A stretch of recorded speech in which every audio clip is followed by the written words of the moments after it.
Defective ಸೈಲೆನ್ಸರ್ಸು, ಕರ್ಕಶ ಶಬ್ದ ಬರುವಂಥ ಸೈಲೆನ್ಸರ್ಗಳನ್ನು ಗಮನಿಸಿ ಆ ಬೈಕ್ಗಳನ್ನು ಸೀಸ್ ಮಾಡಿ ಅವರ ಮೇಲೆ ದಂಡ ಹಾಕುವ ಡ್ರೈವನ್ನು ನಮ್ಮ ಬೀದರ್ ಸಿಟಿ ಟ್ರಾಫಿಕ್ ಪೊಲೀಸರು ಮಾಡ್ತಾ ಇದ್ದಾರೆ.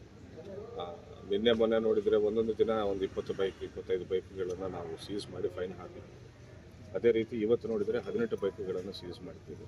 ಈ ರೀತಿ ಕರ್ಕಶ ಶಬ್ದ ಬರುವಂಥ ಸೈಲೆನ್ಸರ್ಗಳನ್ನು ಯೂಸ್ ಮಾಡಿದ್ದರಿಂದ ಪಬ್ಲಿಕ್ಕಲ್ಲಿ ನ್ಯೂಸೆನ್ಸು ಪ್ಲಸ್ ಎಷ್ಟೋ ಜನರಿಗೆ ನಾಯ್ಸ್ ಪೊಲ್ಯೂಷನ್ ಪ್ಲಸ್ ಡಿಸ್ಟರ್ಬೆನ್ಸ್ ಆಗ್ತಾ ಇದೆ. And it is not A civilised behaviour ಅಂತ ನಾವು ಆ ಬೈಕ್ ರೈಡರ್ಸ್ಗೆ ಹೇಳ್ತಾ ಇದ್ದೇವೆ.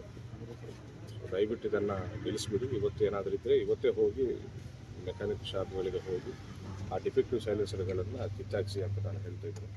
ಇಲ್ಲಾಂದರೆ ಬೈಕ್ಗಳನ್ನು ಸೀಸ್ ಮಾಡಿ ಕಾನೂನು ಸಂಕಷ್ಟ ಎದುರಿಸಬೇಕಾಗ್ತದೆ ಅಂತ ಹೇಳಿ ಬೈಕ್ ರೈಡರ್ಸ್ ಹೇಳ್ತಾರೆ. ಸರ್, ಅಂಗಡಿದವರಿಗೆ ಏನು ಇದು ಏನಾಗಿದೆ ಸೈಲೆನ್ಸರ್ ಇವು ಮಾರಾಟ ಮಾಡ್ತಾರೆ? ಈವನ್ ಕೆಲವು ಮೆಕ್ಯಾನಿಕ್ ಶಾಪ್ಗಳು ಹೊರಗಡೆಯಿಂದ ಮಾಡಿಫೈಡ್ ಸೈಲೆನ್ಸರ್ಗಳನ್ನು ತಂದು ಅಳವಡಿಸ್ತಾ ಇದ್ದಾರೆ ಅಂತ ಗೊತ್ತಾಯಿತು.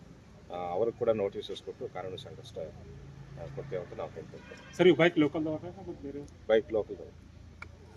Thank you.